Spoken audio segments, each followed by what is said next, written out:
meet people. I want to see cool things. And for example, comedy. I'm a huge fan of comedy, not just performing it, but I love going to shows. I go to a comedy show every now and then alone. Now, I don't know if that sounds weird to you guys, but for me to do anything nowadays by myself, it's my crew, all the people that work for me, they freak out when I go places because they're always concerned for my safety. You know, what if someone tries to kidnap you?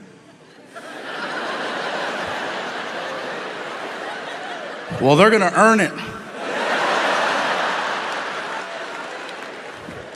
I got into a fight with some of my team members and I said, you know what, I'm going out. I bought myself a ticket and I went to go watch Chris Rock one night in concert. Now, I says, you know what? Maybe I can make my way backstage and I don't know, if I get lucky, maybe I'll say hi to him. I've always wanted to meet him. So I go to the side of the stage and I run into security and I said, hey. He looked at me and said, Fluffy! And when he did that, I said, hey, listen, I forgot my keys. I'll be right back. And the guy's like, yeah, keep going. Get your keys, get your keys, get your keys. I'm like, oh my God, that worked. Just like that, I snuck backstage at a Chris Rock concert. Once I was behind the curtain, I was in my element. I knew where everything was. I knew where the food was. I knew where the dressing rooms were, where the bathrooms were. I'm walking around with a soda. People are coming up to me. You know, we didn't know you were gonna be here. I got a call last minute. Looking for my keys. I says, you know what? I got this far. I'm gonna push it. I wanna meet him. I've always wanted to meet Chris Rock. It was not hard. Once I was back there, I just had to go to the dressing rooms. All I had to do was read the name on the door. I'm standing there in front of the door and I'm hyperventilating. Just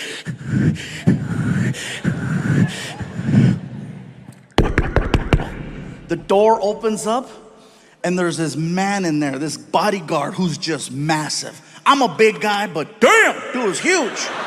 As soon as he opened the door, just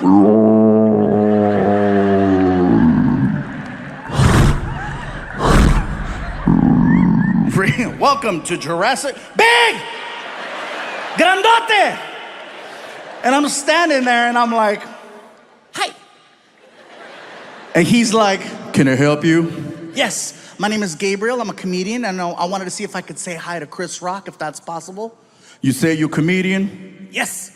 Well, then you understand Chris is going over his material right now. He really ain't trying to talk to nobody. So I'll tell you what, player, if you want to come by after the show, you're more than welcome to. But right now, it's not a good time. Chris Rock is a busy man.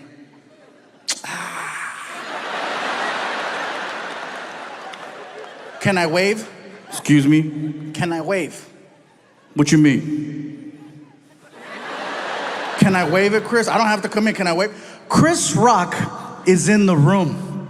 He can hear the stupid conversation that's taking place. I know this because I can hear Chris Rock in the background.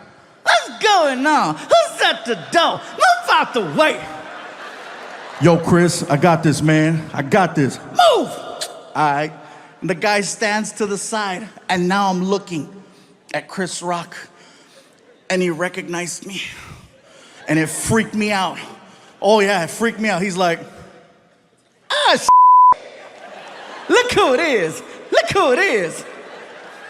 It's the king of the Mexicans.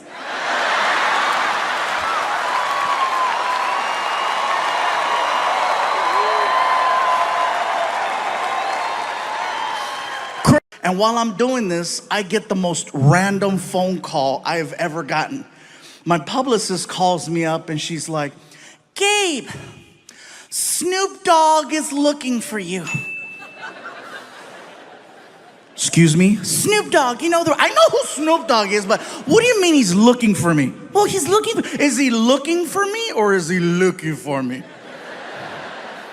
He's a fan and he wants to interview you. Oh, cool, sounds good. What is it? I think it's some type of podcast. I'm in. Can I bring Frankie? Absolutely. Cool. So I hang up the phone. I'm excited. I want to tell my son. I'm like, Frankie, I'm walking towards your room. I'll be at your door in 3, 2, 1. Hey, all right, you're dressed. Good. Come on, let's go. Where are we going? Watch. We get in the car. And now we're off on this adventure to go do an interview with Snoop Dogg. You guys, let me tell you something. We get to the neighborhood and we're lost. The GPS says we're there, but we're lost. We're looking for a house and there's no house, just a big building. And so I'm like, this doesn't look like a podcast, really? So I pull up to the security gate. Tap the button on the wall. Security desk, can I help you? Hey, security desk, my name is Gabriel Iglesias, and I think I'm here to do an interview with Snoop Dogg. Okay, one moment. Oh, okay, this is it. Good. I'm so excited. Snoop Dogg? This is gonna be cool, right? Sir? Yes. Yes, hi. There is no Gilbert Ignatius on file. What? Could there be another name? Another name? I don't know. Fluffy, maybe? And the gate starts to open. I'm like, oh my God, I'm officially in the rapper's world because my real name doesn't mean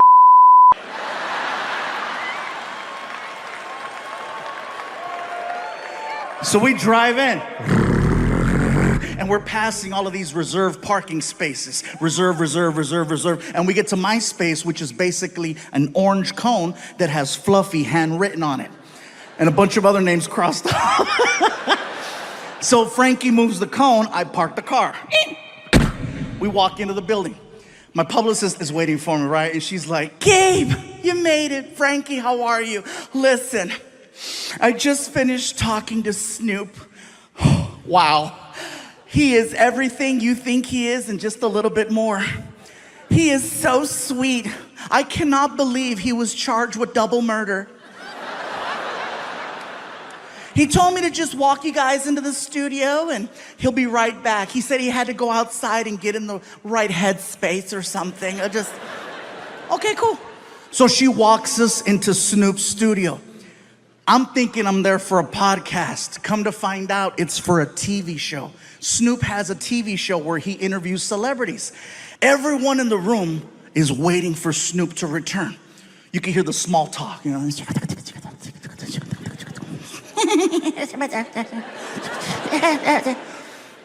All of a sudden, everyone stands up.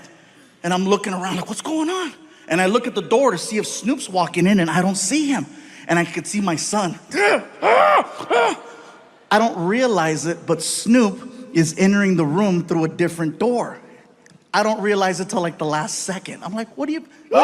So I jump up, I push in my chair. I'm so nervous, I don't know how to address him. So I'm like,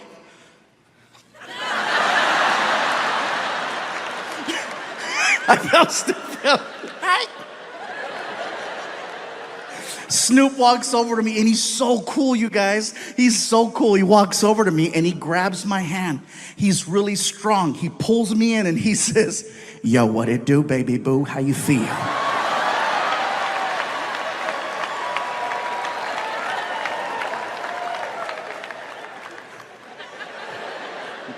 Thank you for having me. Yeah. Can I sit down? For sure. I sit down, I look over, I see my son. My son's like...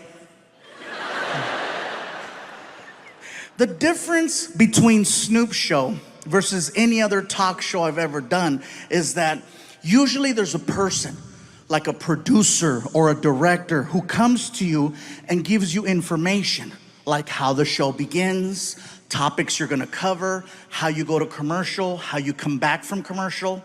I've spoken to no one. Snoop just starts talking, and at some point, they hit record. I'm waiting for action or a buzzer and something. Snoop just starts talking to me. Yo, what up, Big Fluff? Big Fluff? Oh, that's hey! Yo, you like music? Snoop, I love music. I love your music. Yeah, that's what's up. He opens up a laptop computer, and then he hits play. And the next thing I know, we are listening to hardcore Mexican banda music. I mean hardcore.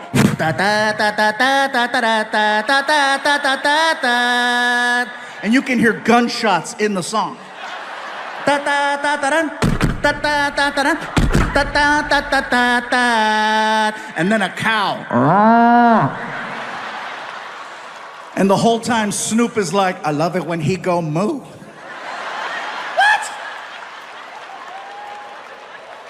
I feel like he's messing with me because I'm Mexican, right? So I called him out. I said, Snoop, do you understand what you're listening to? And he said this, and it scared me. He said, gangster recognize gangster. The reason why it scared me was because he was telling the truth. We were listening to actual Mexican cartel songs that don't play on the radio. And the fact that he knew that, the fact that his level of street knowledge in another language was that on point, I said, I gotta shut the hell up. Don't speak unless spoken to. That's the code. Next thing I know, Snoop reaches under the desk and he pulls out the biggest blunt I have ever seen. Oh, this sucker was huge. As soon as he pulled out that freaking blunt, I got excited because I wanted to grab my cell phone. Okay? I wanted to grab my cell phone so that I could take a selfie of Snoop in the background being Snoop. So while I'm fumbling, trying to get my phone, Snoop starts talking to me again. Yo, Big Fluff. Yeah, what? Hit that while I hit this.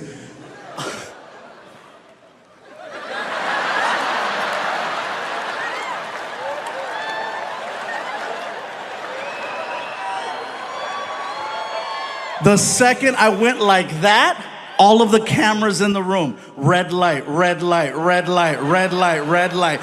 So I get a letter in the mail from my old high school, and it's like, you know, time for the reunion. My girlfriend saw the letter. She's like, ooh, your reunion. I go, yeah, my reunion. When is it? When are we going? Actually, I was gonna take my friend Tony, because, you know, we went to high school together. He's my best friend since high school, so I was gonna take Tony.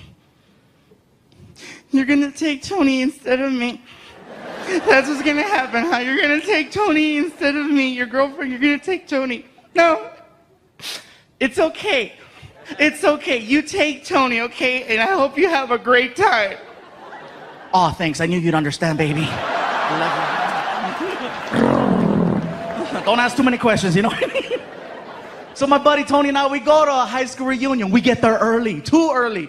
There's nobody in the banquet hall. So we go upstairs to the bar area. We're watching a basketball game. Everything is cool until some guy recognized me. Hey, you're the comedian. What's up, dude? Dude, funny, bro. Let me buy you a shot. Actually, man, I have my reunion right now, and I don't want to show up drunk. Oh, I see how it is, bro. You're too good, huh? That's what it is, huh? Excuse me, George Lopez.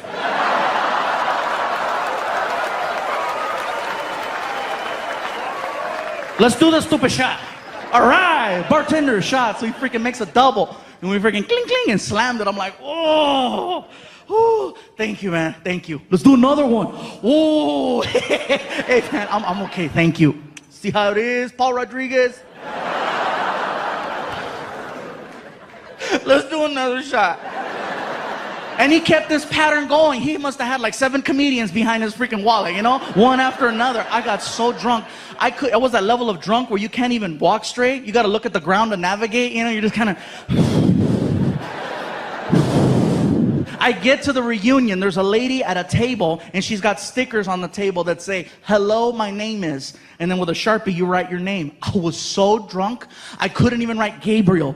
I wrote Flaco, which is Spanish for skinny. So, you know, I freaking write that, stick it on, and we walk in. The party's going on, you know. I'm trying to find a table. My buddy Tony took off. I couldn't find him. I'm sitting there. I'm like, oh my God. Oh my God. All of a sudden, the lights come up, and the class president is holding the microphone. Hello, everyone. Welcome to the Wilson High School class reunion. Let's just cut to the chase, find out what everyone's been up to, and keep the party rocking. So she pulls out a list. Who's done this? Who's done that? Who has the most children? Some girl in the back. 7. Everybody's like, puta. Now you remember. Okay. All right? She keeps going down the list. Who's done this? Who's done that? Who's been on television? Everybody at my table who wasn't talking to me before, you know, they weren't talking to me before. Now they're like, right here, right here, right here. I'm like, no, shh. Sure enough, here comes the girl. Oh, we have a celebrity over here. Come on, say something. Get up here, Flaco. Come on, Flaco, get up here. No, I'm okay. Oh, come on, get up here. Are you too good or what? So I got mad and I jumped up. I'm not too good.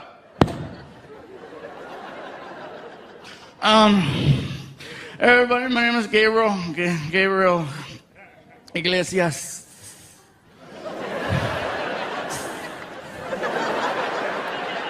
I don't want to say a whole lot right now because I've been drinking and I don't want to say nothing stupid. It's really nice to be here with everybody.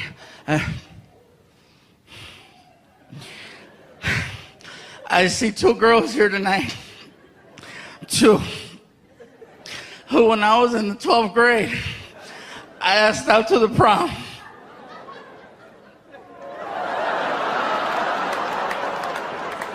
And they said no. But you know what? It's okay. Let me go. It's okay. You know what? It's okay because like she said, I've been on TV. And you two girls who said no, you got fat. One of them yells out, You're fat too. I know I'm fat, but I was fat in high school. I kept my figure, why couldn't you?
So here's the story.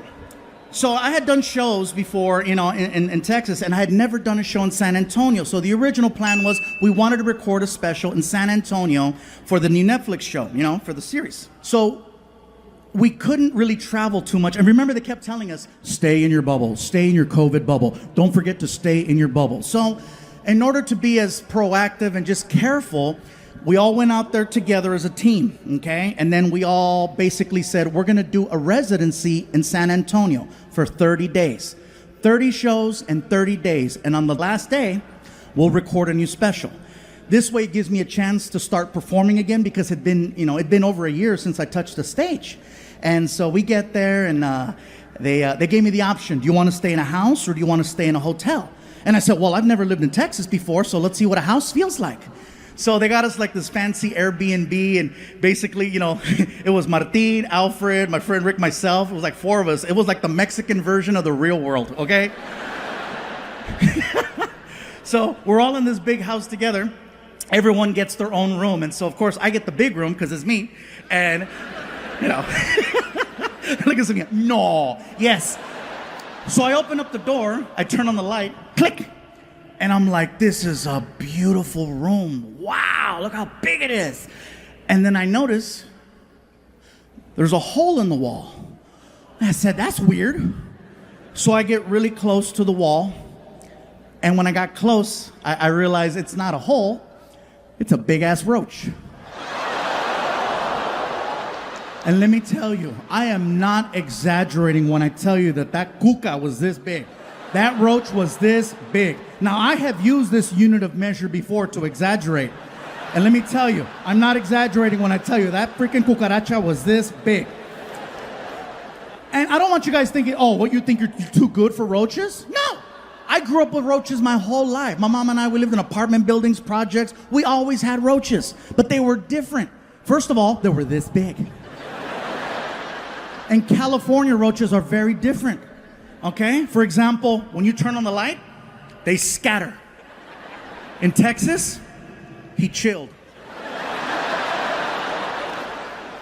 In California, they respond to sound and movement. Ah! Scatter. I tried my California technique on this Tejano roach. I said, ah! And the roach was like, what? Oh my God, I don't think he's in my room. I think I'm in his. And at that moment, my tour manager walks in the room and she's like, is everything okay with the accommodations? I said, no, the room is beautiful, but look at the wall. Aw, there's a hole in the wall. I said, get closer. She gets up to the wall and she's like, oh, it's a big ass roach. I said, you're okay with that? She said, he's not in my room. She can see that I'm visibly bothered by this roach. So she's like, would you like me to take care of your little friend for you? And it is a little emasculating because I'm a big guy and she's like 5'2". So she's like, move, fool. She takes off her shoes, she grabs it, she gets up on a chair, and she brings it back, and she's like, soy la 69. Bam! Nailed that roach. Threw down her shoe, put it on. I look at the wall, and it kept moving. And I said, you have angered our friend. And she was like defensive. Fool, round two. So she grabs her shoe, gets back up on the stool, and she brings it back. And just as she's about to nail this roach for the second time, I have a bus driver named Dave who has never received any credit. And he's been working for me for almost 10 years now. This man has successfully gotten me to every single comedy show on time without fail.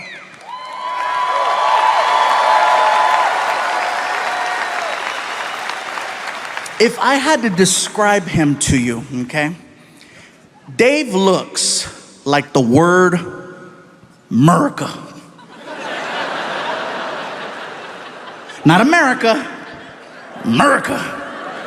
He's about 6 feet tall. He's white. He has a gray beard, and he wears a trucker hat. And he's got to be one of the most hardworking people I have ever met. Now, when I say hardworking, hey, I'm on the road 46 weeks out of the year, so I know. Difference is, I fly home every Monday, Tuesday, Wednesday.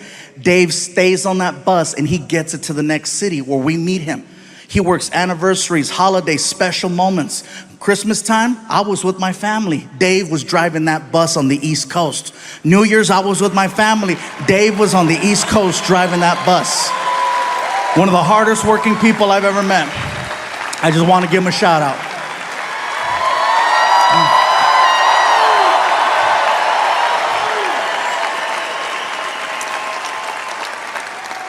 In addition to being hardworking, he's very honest. Now, when I say honest, I don't mean, oh, he does his taxes right. I mean painfully honest, no filter honest. He talks the way people used to. He does not have time to mince words. He just calls it like he sees it. Before me, he used to work with a man by the name of Kenny G. Grammy Award winner, amazing, amazing music. One day, Kenny G was on his tour bus that Dave was driving, and I guess the two of them had a little discussion, and Kenny G used some words that Dave would have rather him not have used, and instead of getting into it with him, this is what Dave does.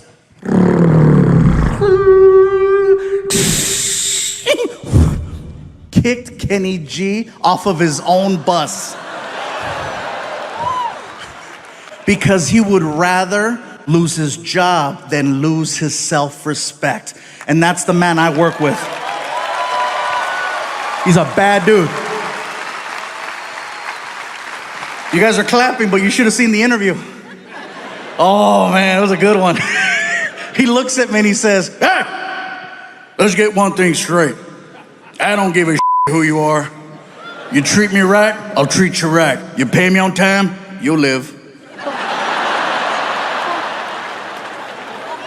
Not to mention the fact that he keeps that tour bus squeaky clean. And he takes a lot of pride in that as well. One night, I was drinking on the bus, and I go to put my cup down, and I missed the table, and the cup hit the floor. I didn't get up right away to get the cup, because I figured I'm gonna get up in a couple minutes and make myself another drink. I'll pick up the cup then. Dave sees the cup on the floor, and then he looks at me and says, hey, I ain't your mama, pick that shit up.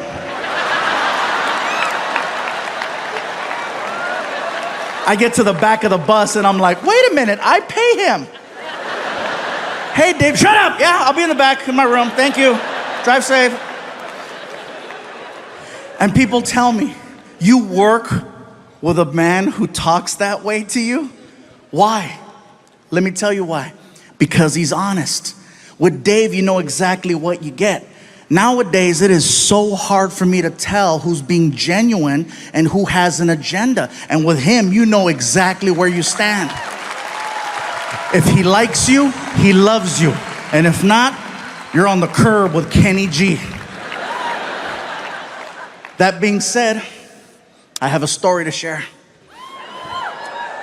About 1.5 years ago, maybe longer, we're on the bus and we're heading down the highway. Just so you have kind of an understanding of the bus layout, let's say this is the front. Here's Dave, the driver, empty seat, and then a sliding door that goes in between him and the rest of the tour bus. My buddy Alfred and I are in the living room portion and we're watching TV. We're watching the news. And on the news, there's this person who is running for some type of office. No particular office. And I guess their big plan is to erect a structure between two bodies of land. Somewhere. And I guess they want one side of the structure to finance the entire project. Well, my buddy Alfred and I, we have a lot of family that works in construction, and we know a bad job when we see one. So we started to voice our opinion out loud about how we felt about this person and what they wanted to do. We're being very loud. So loud, Dave can hear us. And then we hear Dave.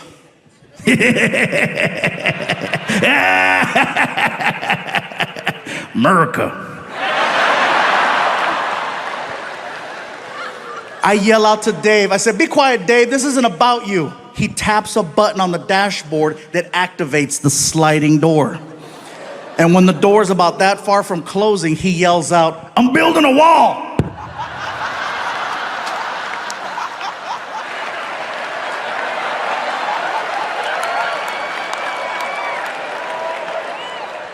I couldn't even get upset because I was too much in shock over the fact that that came out of someone 4 feet away from me. My buddy Alfred and I, we look like chickens. We're like, my cell phone goes off.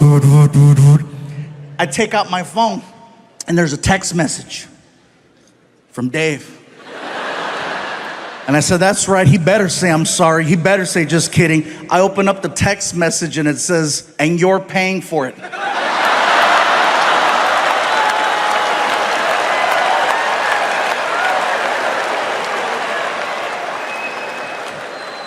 And people tell me, you still work with him after that? Yes, I do. I trust that man with my life every single night. I know where his heart's at. He can say whatever he wants. And that's another thing that's changed, you guys. My son Frankie is now 18 years old.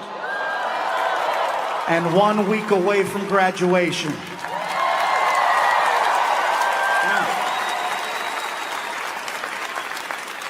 You guys are clapping, but he's not leaving.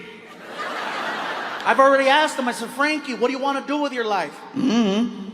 Have you thought about college? Just now.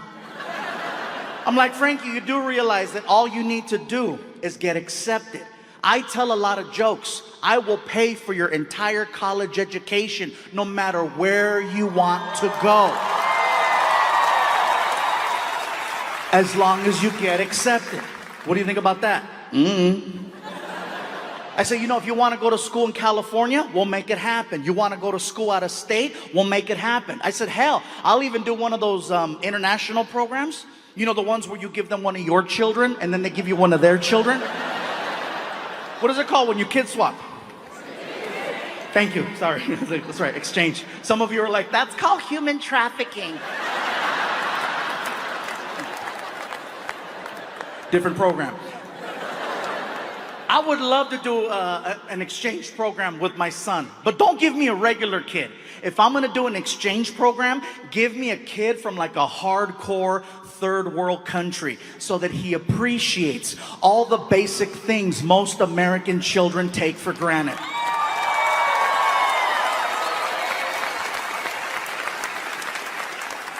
That's why I say, give me little Tombutu. Give me Tombutu. I would love Tombutu, and Tombutu would love me. Mr. Fluffy, Yes, Tombutu.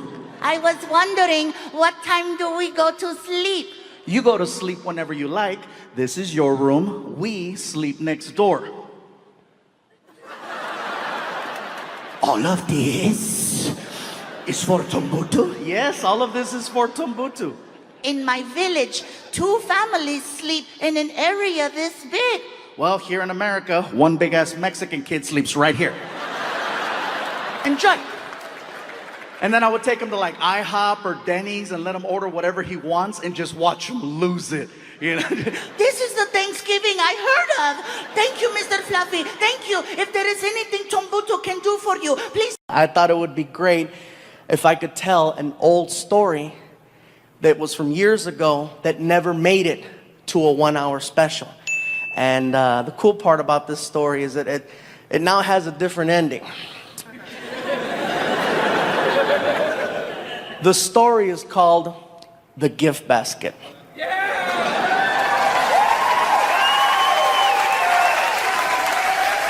Some of you know it, some of you don't know it, but after this, you're never gonna forget it. All you have to know about this story is that all the people involved have always been and will continue to be friends. That being said, Martin and I, all the good ones start like that. Martin and I are scheduled to perform in Northern California. Usually we fly, but this particular day I was having a problem with Southwest Airlines. They wanted me to pay for an extra seat for someone who wasn't traveling with me. Take your time, you'll figure it out. Anyway, I tell Martin, I'm not paying for an extra seat. Let's just drive, it's 6 hours. So we headed north. 3 hours into the drive, we're passing through a city called Fresno. And as we're passing, hey, Fresno 559, ¿qué pasó, güey? Anyway, as we're passing through Fresno, we start seeing billboards off the side of the freeway that said, performing this weekend at the Radisson Hotel, directly from BET's Comic View and Showtime at the Apollo, comedian G. Riley. And I look at Martin, I go, oh shoot, G's in town. And Martin goes, yeah, I haven't seen G in years. So we're like, let's stop by the hotel and say hi. So we pull into the parking lot. We walk in. I tell Martin, he doesn't know we're here. I'm gonna crank call his room. He goes, what are you gonna say? I said, I'm gonna tell him that I'm the front desk and that he just received a gift basket. He goes, what's so funny about a gift basket? I said, I'm gonna describe it over the phone. And I'm gonna make all the items that are in this imaginary basket become items that stereotypically a black person might like. But you're crazy. I said, I'll tell you what, we got 2 hours to kill. How about this? How about we go to the supermarket and we make an actual racist gift basket and we'll have it delivered and we'll wait outside to see what happens. I said, are you down? We go to a store and we start to design the sickest practical joke ever. I get a shopping cart and I'm like, all right, we need a basket. So I find one, I take out the grass, the plastic eggs, and the chocolate rabbits, and we start hitting the aisles. First item I grab is a fried chicken about that big, okay? See how quick that laugh was? There's a few black people in here like, mother, this better be funny.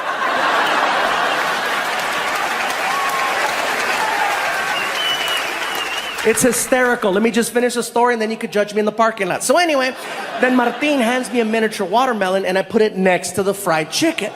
Here's where it gets interesting. Employees of the store find out what we're doing and they start volunteering to help us finish the basket. Half of the employees were black, which made it so much more accurate. Aisle after aisle. One guy was stocking a shelf. He was an older white guy, and we're like, sir, can you help us? What do you need? My buddy Martin and I are trying to make this messed up racist gift basket for our black friend as a practical joke. Can you think of something we can put in there? Without even blinking an eye, the guy was like, you gotta have Kool-Aid. It's at the end of the aisle on the right. Malt liquors and XL over in the back of the store in the freezer section. It's on sale 2 for $1. By the time we get to the register, all these different employees plus us came up with the basket that had fried chicken, watermelon, Kool-Aid, grape soda, barbecue potato chips, sunflower seeds, an Ebony magazine, a Chris Rock DVD called Bigger and Blacker, Magnum condoms, Newport cigarettes, a rack of ribs, the recipe for cornbread. It was getting bigger and bigger and bigger and bigger. Icing on the cake, we find a greeting card that's on clearance from Halloween, and it has a picture of 3 ghosts on the cover wearing sheets. I tear off the half that says Happy Halloween, and on the back of the card I write, welcome to Fresno, love the Chamber of Commerce. And we stick it to the basket. We made it all nice and pretty, and we haul ass to the hotel. We pull up, we walk in. The basket is hot as hell, so I'm racing in. I get inside and I put it on the counter as fast as I can, bro. It's too perfect. There's a black girl behind the front desk. As soon as I put the basket down, I hear,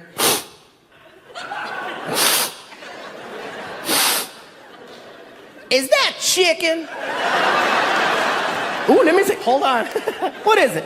Let me explain. My name is Gabriel. This is Martin. We're a couple of comedians and we're about to play a really crazy practical joke on a friend of ours who's staying here tonight by the name of G. Riley, who's also a comedian. Oh, the one that's on the signs on the freeway. Yeah, the one that's on the signs on the freeway. So as a practical joke, we went to the store and we made this messed up racist gift basket. That's why you can smell fried chicken. And she was like, what?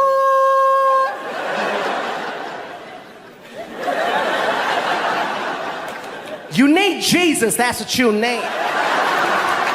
Kiki! Girl, you better hang up that phone. You ain't gonna believe what I'm looking at over here, girl. Listen, we think it would be hysterical if we could have you deliver the basket for us. She lost it.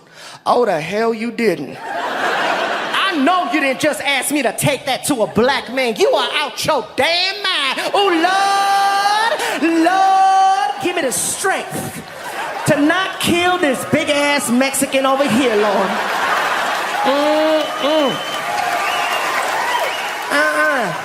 Okay, look here, Nacho Libre. I don't care who you are. I am not doing it. Hell no. I'll give you $50. Where that motherfucker at?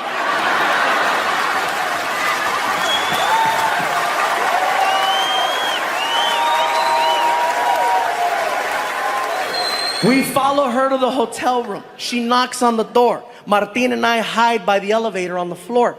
She knocks. G opens the door, sees a beautiful black woman standing there with a gift basket. This is for you, baby. He says, thank you, closes the door. She walks away and she sees us on the ground hiding, right? And she's like, y'all still going to hell. We get up and we walk over to the door and we put our ear. Listen, listen. This is what we hear inside. Woo! Chicken. Oh, Kool-Aid. He's getting excited over every single item he's pulling out of the basket. He gets to the greeting card. Welcome to Fresno. Love the Chamber of Commerce. Hell yeah. Then we feel him flipping the card over because his voice changed. He's like, oh yeah, man, this is, what the f?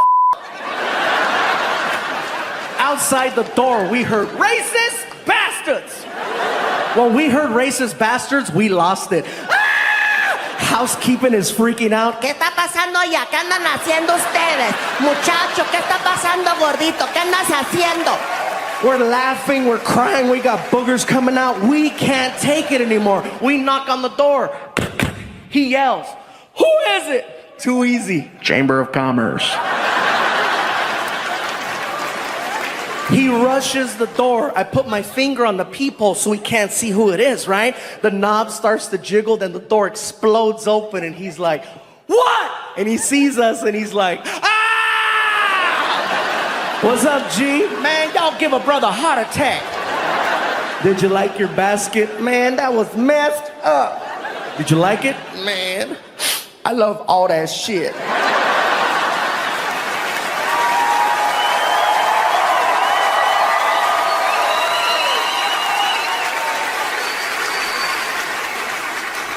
And now, ladies and gentlemen, a story that has been 7 years in the making. I would like for you to now hear, for the first time ever, the other side of that story. Ladies and gentlemen, I flew him here to Hawaii so that he can share this with you. Give it up for my friend, Mr. G. Riley.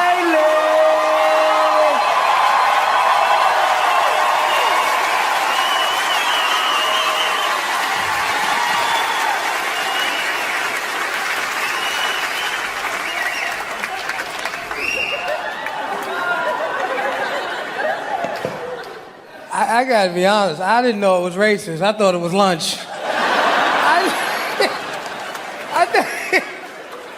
I thought it was lunch. I didn't know it was racist till I got back to my neighborhood. And brothers in my neighborhood looked at me. They say, man, I don't believe you let that Mexican guy do that to you, man. That was messed up. I know you got him back. I said, what, buy him lunch? I can't afford to buy that man lunch. If I buy him lunch, he'll be getting me again. But see, you gotta understand, it was the perfect set of circumstances when it happened. Because I'm laying across the bed in the hotel. I had never been to Fresno before. And I wanted something to eat, and I didn't know where to go eat. So I'm laying across the bed, and I'm saying to myself, where could I go eat? I wish I had some food. And all of a sudden, magically, there's a knock on the door. And a black girl shows up with a gift basket. And I took the gift basket, and I said, they know how to treat their comedians up here in Fresno. And I'm walking to the bed, and I could feel the heat, and I could smell the chicken from the gift basket. And I'm like, oh, this is cool. Because nobody smells chicken and thinks of racism, right?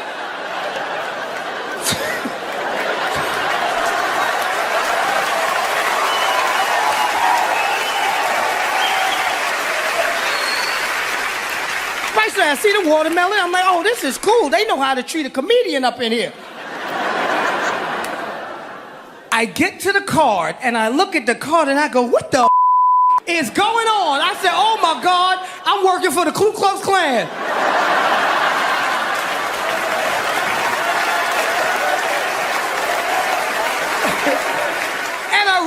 I really started to panic because in my head, I'm saying to myself, is this for real? Because there were billboards all over the city with my picture. And I started thinking they were trying to scare me out of town. So now I don't know what to do, right? And I start trying to call a promoter, and the promoter's not answering the phone, and it's festering in my head, and I'm nervous, and I'm pacing in the room, and all of a sudden there's a knock on the door, right? And I go, oh my God, they come to get me. So I ease over to the door, right? And I look through the peephole, right? And all I see is a brown dot, right? And I go, I hear somebody out there because I hear the breathing, right? I hear, because this was about 60 pounds ago, right? So I go to look down up under the door, right? But I said, oh my God, it got to be about 5 or 6 of them out there. Oh my God.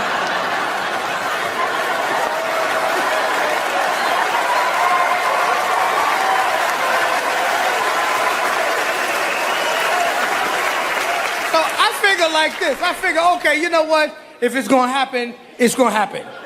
You know, if it's gonna happen, I'm gonna go down swinging, right? So I put my best black face on. You know, I tried to look mean. You know, I look like this guy right here. I look like that guy right there, right? And I go, who is it? And they go, Chamber of Commerce. And I'm like, oh my God, the Chamber of Commerce is the Ku Klux Klan. And I'm panicking, so I get to the door, right? And I pull the door open, and when the door opens up, these guys are falling all over the hall, laughing at me. They're rolling all into the cleaning lady's car. The cleaning lady didn't know what was going on, right? She's scared to death because she sees a black dude with no shirt like this, so she grabs the lemon pledge like it's pepper spray, right? She's ready to get...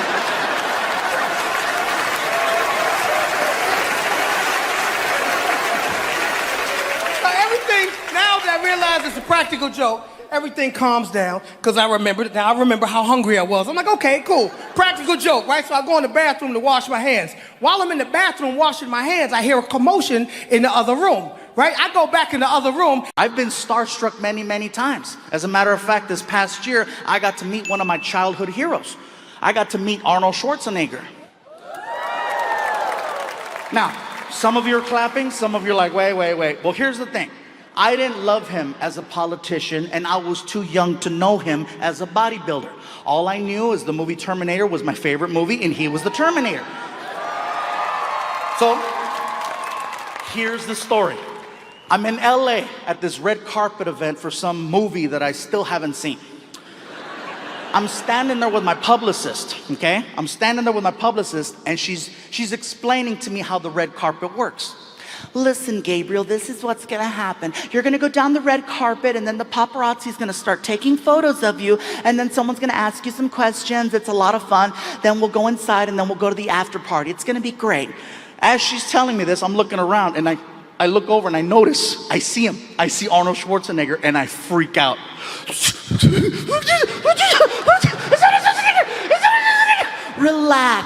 Relax. You've never met Arnie? I said, no, I've never met Arnie. I work with him all the time. He's really nice. Would you like me to introduce you? I'm like, yes. She takes me by the hand and she walks me directly to Arnold. I'm freaking out so bad, I look like a big ass toddler. We get over to Arnold Schwarzenegger's area, and he's Arnold Schwarzenegger. He's already got a big group of people around him waiting to take a photo. So I'm just patiently waiting. As I'm watching him, you guys, I gotta tell you right now, no one on this planet is better at meeting people than Arnold Schwarzenegger. He is the greatest people meter I've ever witnessed. And the reason I say this is because when you meet him, he's very engaging. He grabs your hand, he pulls you in, he looks at you in the eyes, and he turns it on. When you meet Arnold, you get exactly what you think you're gonna get. It's awesome to watch. Yeah. How are you? So nice to meet you. You're so strong. You put my hand. Hey, look at you. This is incredible. Got these lights and this red carpet. This is incredible. Excuse me. How are you? Hey, you're so strong. You put my hand. This is incredible. Look at you. People are walking away from him, looking at their hand. They're looking at their hand, you guys. 10 minutes I'm watching Arnold Schwarzenegger light people up. And then I noticed something else. I noticed that Arnold has a handler, a guy who stands right behind him. And it's this guy's job to basically reset Arnold for the next person he's about to meet. Arnold Schwarzenegger will never cut off a conversation with the fan. The guy behind him listens in on the conversation and he determines when enough is enough, and then he signals Arnold to cut it off and move on. Here's the signal. He grabs the back of Arnold's arm right there 2 times. 1, 2. That lets Arnold know, cut it off, time to move on. Always to the left. Awesome to watch. This is incredible what these lights and these special effects is going on here. Excuse me. How are you? Nice to meet you. You're so strong. Hey! I'm like, oh. So I yell out to the handler, hey! And the handler turns around. Hit him! I want to meet him. Hit him! And he starts laughing because now he sees that I see how the Terminator is really working. So he gives me one of these. Next thing you know, he is lighting Arnold up. He is hitting Arnold so fast, Arnold can barely keep up. Excuse me, pardon me, excuse me, hello, how are you? Excuse me, pardon me, high five, high five, high five, high five, high five, pardon me, excuse me, hello, how are you? Very good. Pound, pound, pound, pound, pound, pound, pound, pound, pound, pound, pound. He's coming down the line, coming down the line, coming down the line, and I'm just waiting. And I stick my hand out and he grabbed it. How are you, son? I recognize you. I know who you are. You're the comedian who does the joke about the Indian man trying to rob a bank, but he cannot rob the bank because they are making fun of him. And in my head, I'm like, he knows me! Outside, I'm like, yeah, that's me. You are hysterical. Give me your contact information. You are the funniest person. Excuse me. How are you? Nice to meet you. You're so strong. Hey! Me, sometimes.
Hell yeah, man. Oh, and by the way, before I forget, I know I have a habit in my shows of sometimes throwing a little Spanish in there. If you don't understand Spanish, I do apologize, okay? I promise I will be translating. I don't want anybody freaking out or reporting me to the management with concerns or issues, you know. What the hell is going on in there? What kind of show is this? No, somebody better hit the SAP button on that some real quick. I didn't pay good money to hear some Samoan speak Spanish.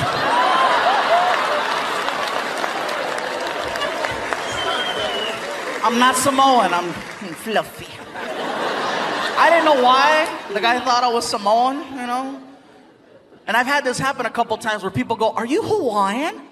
I'm like, no.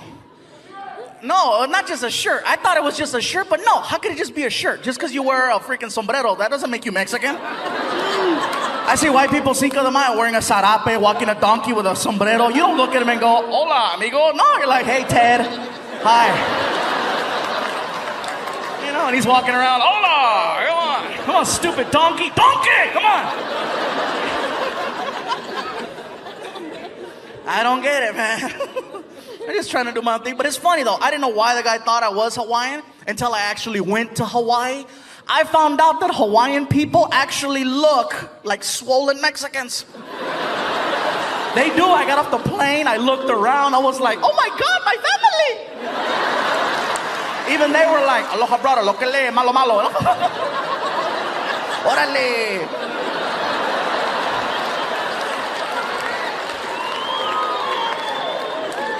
I loved Hawaii. Hawaii was great, man. They have a lot of different cultures there. They have a lot of Asian people. A lot of Koreans. I know this because I got a couple of shirts tailored at some places, and every time I'd go in, it was always a Korean lady. An older Korean lady who was mean. I'd walk in, and this one lady always had a comment to make. I'm there for a week, and every day she had a different comment. I walk in one day, and I couldn't say anything either because she was 75 years old. I can't say nothing back, you know, but there I am walking in. The lady behind the counter, Oh, look at who's